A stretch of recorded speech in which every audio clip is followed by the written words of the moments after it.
My 3 sons. Number 1 son and his wife had a baby girl just about 2 months ago now. And my middle son, happy living on a beach in Brazil, has just moved to Norway. Let me give you one wild guess why my son, happy living on a beach in Brazil, now lives in Oslo. Have a guess. A girl, how did you know? Linda. Because that's her name, Linda. And I've learned some Norwegian. Uncle Daniel is Onkel Daniel. I mean, it's not a language, it's an accent really. And he's learning a bit of Norwegian.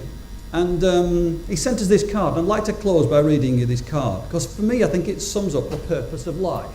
See, I think it's easy to see the psychology of persuasion and influence in business as different to that in our personal life. It's the same. This is the card my middle son sent on the birth of our first grandchild. Dear Forfar og Formar. That's Norwegian. You'll be glad to know the rest is in English. Well, it's happened then. Your children's children. It's something you spend your whole life referring to in the hypothetical. And there she is in the concrete. Tiny, minuscule concrete. It's not a given that you get your own kids. Never mind that they be healthy and happy and loved. And then have their own kids. What a blessing. Congratulations, you two. As I get older, he's 27, and learn more about life and the world, I become increasingly aware of just what a pair of marvellous oddballs you are. My wife and I took that as a compliment. I will never ever stop being grateful to have had the good fortune to have ended up in this body, in this time, and to have been in your care, and still be in your care, exclamation mark. That means I give him money. A lesson I'm still learning is that what you think is normal is in fact not normal at all. The way you brought us up filled me up with love. It let me find meaning in the things that I'm passionate about. It gave me belief in myself. The lessons, the guidance, the support, the hugs, the bollockings, the boundaries, the reasoning, the conditioning, the appreciation, these are what shaped us. They will serve as our blueprint with our own, starting with beautiful little Amelia, whether we know it or not. That is your legacy, a legacy of love. Because what is love? It's too much to fit on the back of a Hallmark card, that's for sure.